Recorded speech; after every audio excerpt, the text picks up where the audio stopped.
नमस्कार, capital TV Uttar Pradesh देख रहे हैं आप और मैं हूं आपके साथ साइमा। लोकसभा चुनाव होने में 3 महीने का ही अब वक्त बचा हुआ है, लेकिन चुनाव को लेकर जुबानी जंग अभी से तेज होती जा रही है। विपक्ष के इंडिया अलायंस के नेता लगातार सत्ता पक्ष पर तंज कसते हुए नजर आते रहते हैं, जिस पर पलटवार करते हुए यूपी के डिप्टी सीएम केशव प्रसाद मौर्य ने जोरदार हमला बोला है। तो क्या कुछ कहा है केशव प्रसाद मौर्य ने, देखिए हमारी इस खास रिपोर्ट में। देश में लोकसभा का चुनाव बस कुछ ही महीने बाद होना है, जिसके लिए सभी पार्टी कमर कसकर तैयारी में लगी हुई है और साथ ही एक दूसरे पर चुनाव को लेकर जुबानी जंग भी तेज है। विपक्ष सत्ता पक्ष पर तंज कसने के लिए कोई मौका नहीं छोड़ रही है। इसी बीच यूपी के डिप्टी सीएम केशव प्रसाद मौर्य ने भी विपक्षी गठबंधन इंडिया अलायंस और पश्चिम बंगाल की ममता सरकार पर करारा हमला बोला है। केशव प्रसाद मौर्य ने इंडिया गठबंधन पर निशाना साधते हुए कहा कि इंडिया गठबंधन भ्रष्टाचार के दलदल में डूबे हुए नेताओं और दलों का ठगबंधन है। इस गठबंधन में कौन कौन रहेगा इसका कोई ठिकाना नहीं है।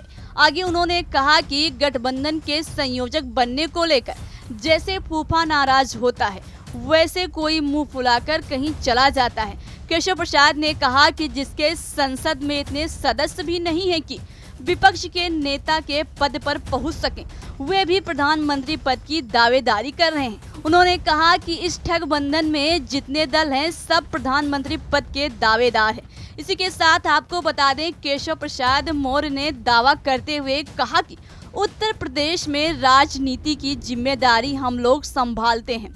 यूपी में लोकसभा की सभी 80 सीटों पर एनडीए ही बहुत बड़े ही अंतर से जीतेगी और साथ ही कहा कि प्रधानमंत्री नरेंद्र मोदी के नेतृत्व में हम लोग तीसरी बार सरकार बनाने जा रहे हैं। इसके साथ ही केशव प्रसाद मौर्य ने पश्चिम बंगाल की टीएमसी सरकार पर निशाना साधते हुए कहा कि ममता बनर्जी के सरकार में पश्चिम बंगाल अराजकता की आग में धू धू कर जल रहा है। पश्चिम बंगाल में इतना भ्रष्टाचार मचा हुआ है कि जांच में बाधा उत्पन्न कर रहे हैं, जांच एजेंसियों पर हमला करवाए जा रहे हैं। ऐसी सरकार को सत्ता में बने रहने का 1 मिनट का अधिकार नहीं है। पश्चिम बंगाल में जो भ्रष्टाचार हुआ है उसकी जांच तो होकर रहेगी और जो भी भ्रष्टाचारी होगा उस पर कार्यवाही होगी, किसी दोषी को बख्शा नहीं जाएगा। इतना ही नहीं, केशव प्रसाद ने रामलला पर राजनीति करने वाले नेताओं पर भी कहा। अयोध्या में पहले रामलला का भव्य राम मंदिर था।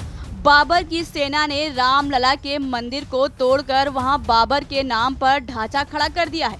राम मंदिर के लिए बड़ी लड़ाई हुई, लाखों राम भक्तों का बलिदान हुआ। उन्होंने कांग्रेस पर हमला बोलते हुए कहा कि 1947 में देश की आजादी के बाद जैसे सोमनाथ मंदिर का निर्माण हुआ, वैसे राम मंदिर का निर्माण हो जाना चाहिए था, लेकिन कांग्रेस की तुष्टीकरण की राजनीति ने इस तरह के पापों को जिंदा रखने का काम किया।